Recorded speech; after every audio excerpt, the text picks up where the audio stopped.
Hello and welcome to The Experience Podcast. I am a multi-dimensional spiritual being having a human experience. My name is Neil, and I am right now speaking to you from Costa Rica. And what I want to communicate about today is new perspectives within myself. And when we change our perspectives within ourselves, only then can our outward reality begin to reflect some of the changes that have first changed within us. So I invite you to lose your mind and open your heart and feel that which resonates with you and discard that which does not. And so when we listen to someone, or even when we speak to someone and communicate with other people, we can learn something potentially from the person we're listening to or communicating with, and there can also be a perspective of looking at it and being like, okay, well, like, I don't agree with anything or most things that the person I'm listening to or communicating with is speaking about. And then congratulations, you've learned something, and you've learned what, say, might not be your perspective or your path, and that's fantastic.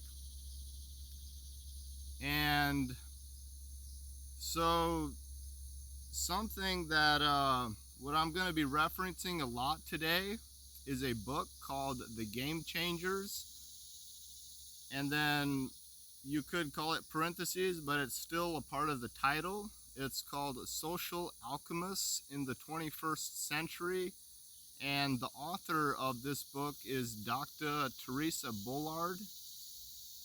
And so she speaks about a butterfly, and specifically a caterpillar prior to being a butterfly. And what does a caterpillar do? It consumes.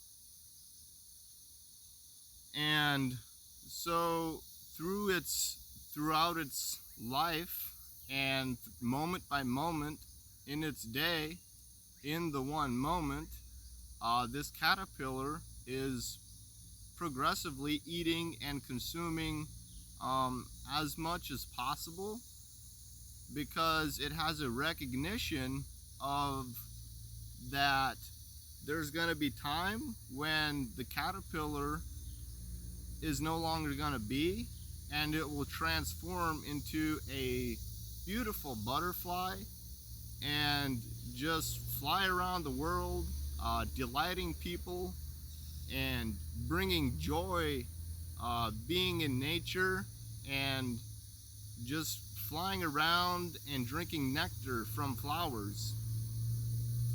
And so when the caterpillar, what it does is it builds a cocoon, and then its cells essentially turn to mush, and in this mush, she talks about it, she being Dr. Theresa Bullard, as being a fermentation phase. And the fermentation phase is a direct experience of us as individuals struggling with and facing our inner demons. So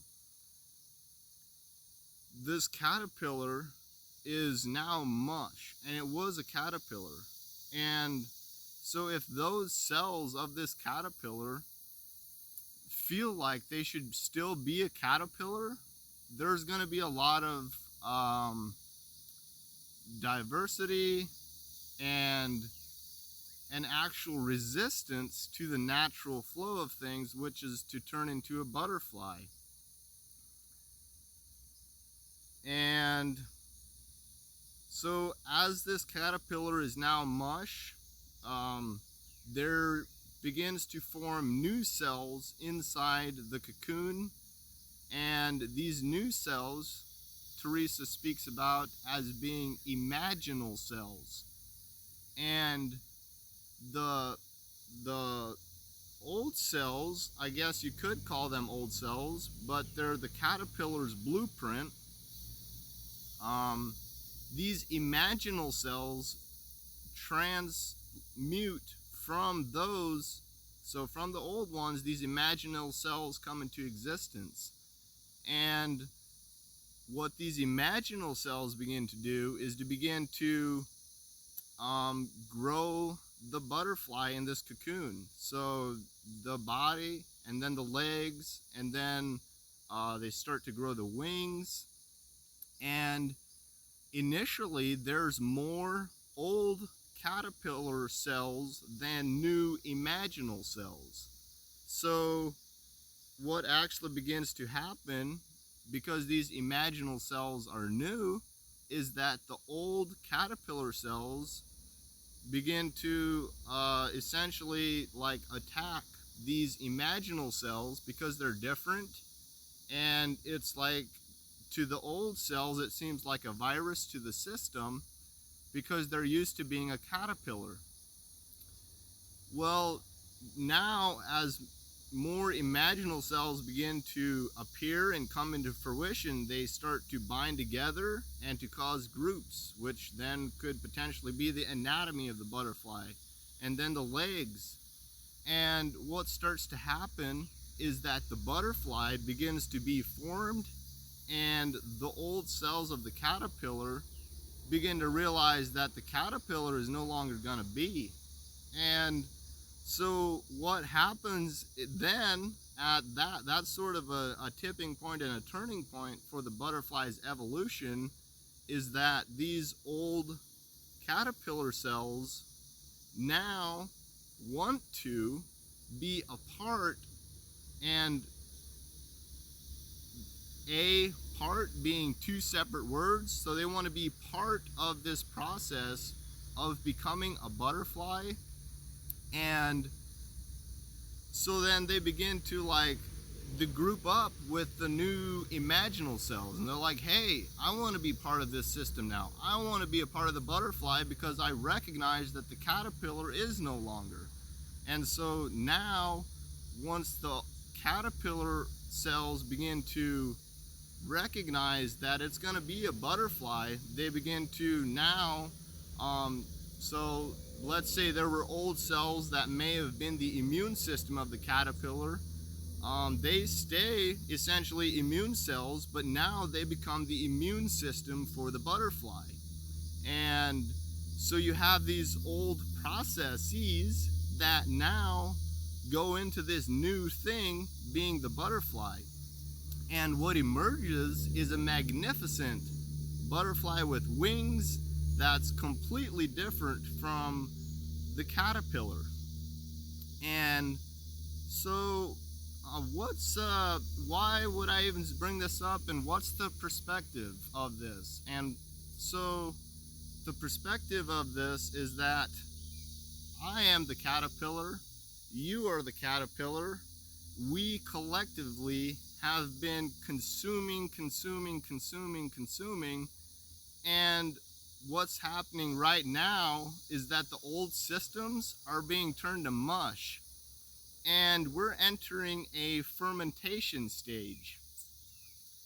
And so in this fermentation stage, we're essentially going through a collective dark night of the soul, and we're facing the monsters from our old identity that we must let go of. And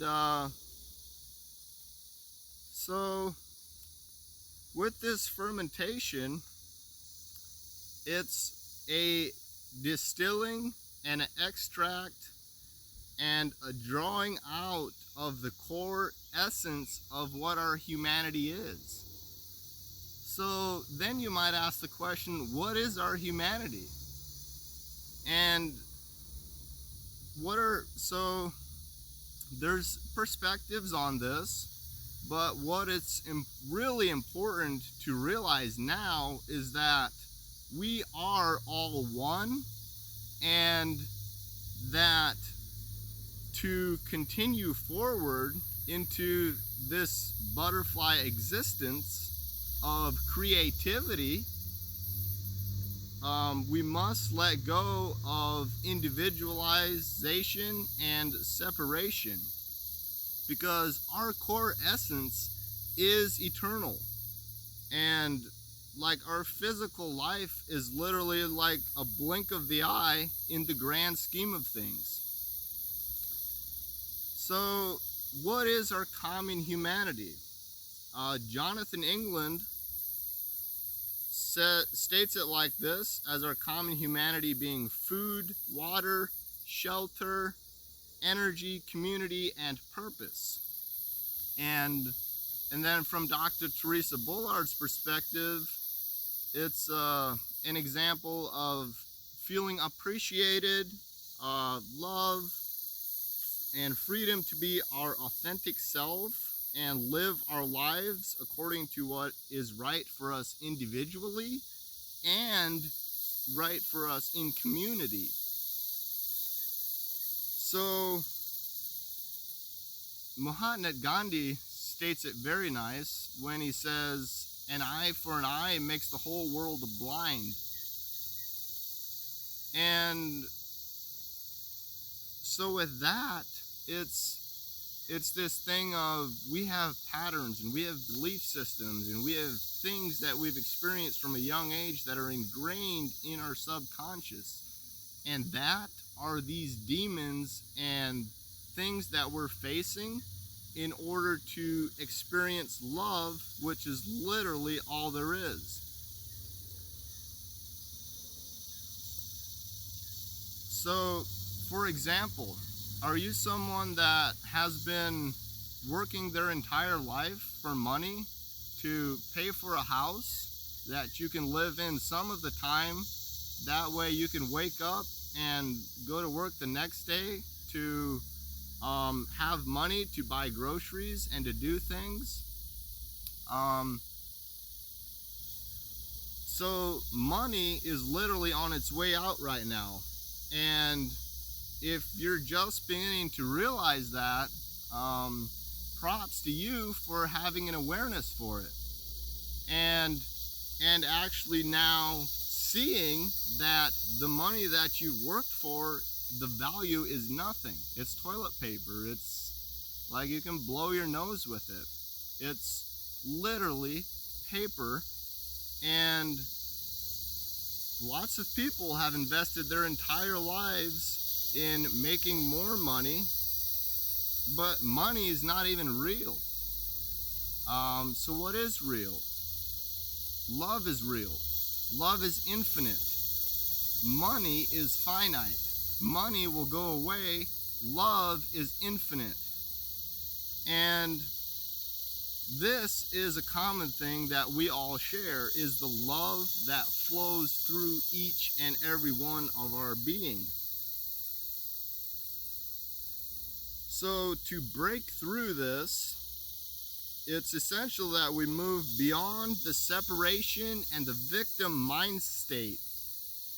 And it's imperative that we shift from this mindset of focusing on victimism to shifting towards empowerment. And so it's really interesting with movements, large-scale movements. It's still a victimization of so let's take for example like Black Lives Matter. How about All Lives Matter? And this thing with that is that it's still having the perspective of a victim. So, for example, if you want to choose what you put in your body or how to take care of your own health, then don't attack others for choosing a different way for themselves. And this is imperative in moving forward as a society.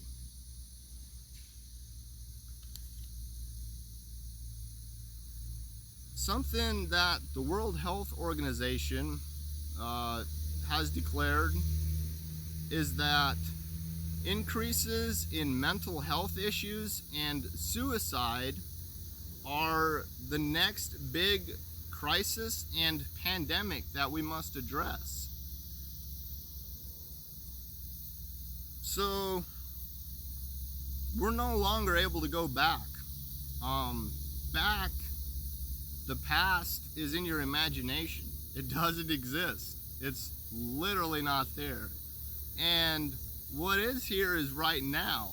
And I feel blessed and appreciative to be here now.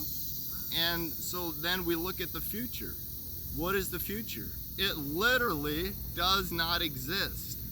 So they can say, they being big social media platforms, influential speakers, presidents of countries, they can say that this is where we're going, and it's important to recognize that. But what's even more important in my personal perspective is that we fully are present now and recognize that the future that they have for us does not have to be our future, because it doesn't exist yet. And when we begin to put our energy and focus and attention, because where focus and attention goes, energy flows into things that we love and appreciate. What you appreciate appreciates, then your future outcome can have a entirely new perspective than the, let's say, the collective outcome and perspective. So we can no longer go back, because the instruction code for life, it no longer supports the old way. And we must adapt, or we will become obsolete and discarded. So adaptation is key. And essentially, we're going through a collective dark night of the soul. We're letting go of all the shit that isn't real, and we're embodying love, because that's the infinite thing that is real. And ours is the task of cleaning up our karma, both our current karma in this incarnation and also our ancestral karma that has brought us to this exact point now. And we're experiencing karma from ancestors. So our task is cleaning up that karma. So what is karma? Karma, as a definition in Buddhist and Hindu traditions, is considered the sum of a person's actions in all states of existence, which in turn decides their fate in future existences. And that's from Merriam-Webster 2016 edition. And the amazing thing about karma is that karma is the most beneficial thing to you as you begin to be a co-creator of your own reality, and you now begin to consciously create wonderful karma for yourself, for your kids, for their kids, and for their kids to come after. So karma is something that we are constantly experiencing, and it's something that can be destructive and extremely beneficial and imaginative and creative. So where are we right now, you may ask, as a society? Well, Humanity is well into the process of dissolving old systems and forming new ones. So I want to encourage you and invite you to feel more into your heart, to go outside in nature and to take a deep breath, center yourself, and realize this moment is the only moment that exists.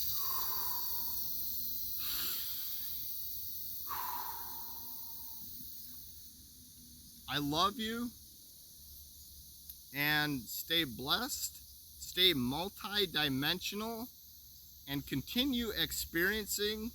And remember, you are not powerless. You are infinitely powerful.